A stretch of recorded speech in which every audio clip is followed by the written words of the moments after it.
नमस्कार दोस्तों, आपका स्वागत है एक और धमाकेदार कहानी में। आज की कहानी एक चोर की लव स्टोरी भाग 2 है। अगर आप लोगों ने भाग 1 नहीं देखा होगा तो वीडियो के डिस्क्रिप्शन में लिंक डाल दूंगा, जाके आप लोग देख लेना। तो चलो दोस्तों वीडियो को स्टार्ट करते हैं।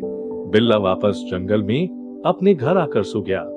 बिल्ला ने सुबह अपने सारे आदमियों की एक बैठक बुलाई और चोरी की योजना बनाई। योजना के मुताबिक वह अपने 4 आदमियों के साथ शहर चला गया।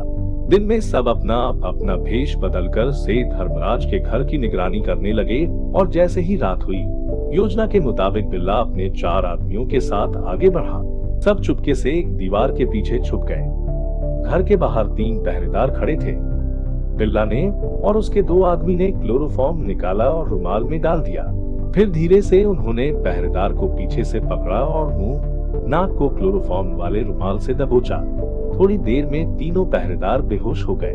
बिल्ला धीरे से ऊपर के कमरे में गया जहां 2 और पहरेदार थे।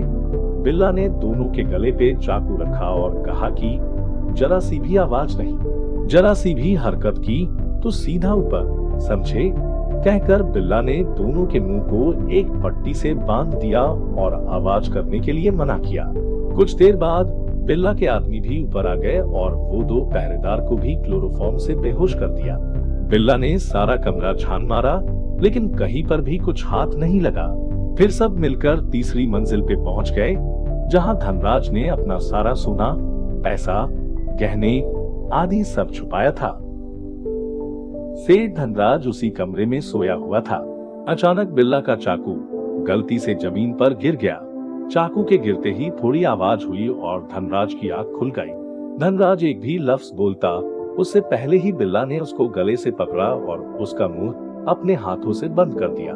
पीछे से बिल्ला के एक आदमी ने धनराज को बड़ी लकड़ी से प्रहार किया और कुछ ही पलों में धनराज बेहोश हो गया। फिर बिल्ला ने इस कमरे में भी ध्यान से खोजना शुरू किया लेकिन कुछ नहीं मिला। बिल्ला को यकीन था कि उन्होंने अपनी सारी कीमती चीजें इसी कमरे में छिपाई होगी, क्योंकि ये आखिरी कमरा था। बाकी सारे कमरों को पहले से ही वो तलाश चुके थे। बिल्ला की नजर अचानक बेडशीट के नीचे पड़ी। नीचे एक कंबल पड़ा था।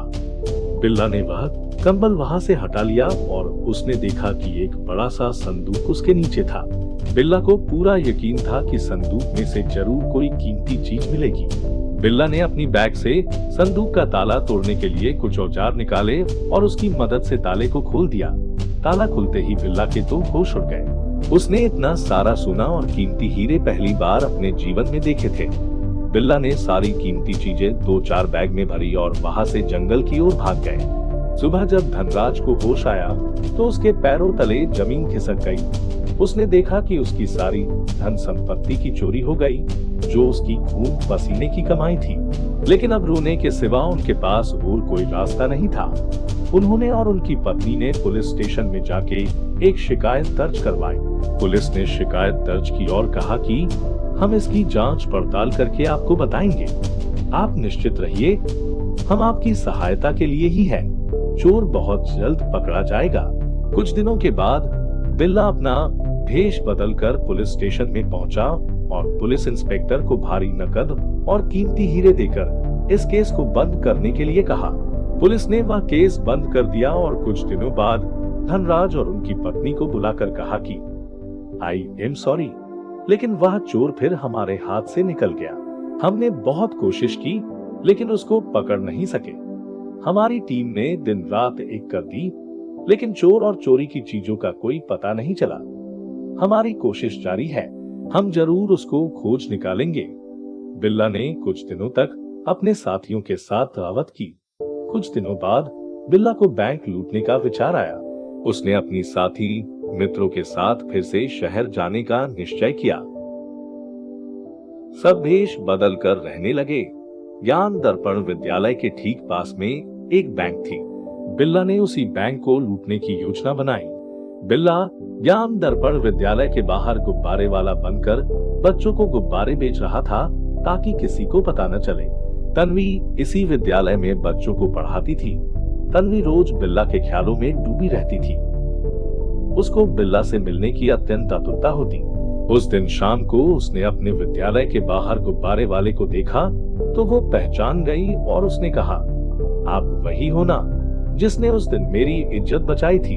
फिर तन्वी उनको चाय के लिए आमंत्रित करती है। बिल्ला उसको ना नहीं कह पाता है और उसने चाय का निमंत्रण स्वीकार कर लिया। फिर दोनों एक होटल में गए और चाय पीते हुए तन्वी ने अपनी बात बताई।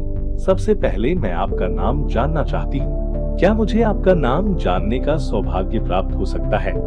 बिल्ला ने कहा, मैडम जी मेरा नाम बिल्ला है। आपका नाम तो उस मशहूर चोर बिल्ला के समान है। आपको पता होगा शायद, आपके ही नाम का एक मशहूर चोर हमारे ही शहर में घूम रहा है। अभी हाल ही में उसने शहर के जाने माने बिल्डिंग कंस्ट्रक्शन के मालिक धनराज के वहां चोरी की थी। खैर वो बात छोड़ो, मुझे आपको अपनी दिल की बात बतानी है जो मैंने अब तक आपसे छिपाई।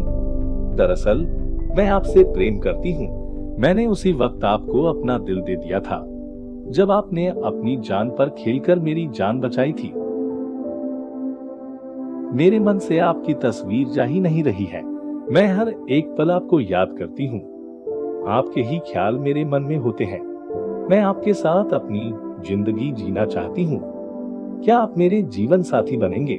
तो दोस्तों वीडियो कैसी लगी कमेंट करके जरूर बताएं और इस कहानी का तीसरा भाग बहुत जल्द ही आएगा दोस्तों। अगर आपने चैनल को सब्सक्राइब नहीं किया है तो जल्दी से कर लीजिए ताकि हमारी हर कहानी आप लोगों तक समय पे पहुंचती रहे। तो चलो दोस्तों अब मिलते हैं अगले किसी धमाकेदार कहानी में।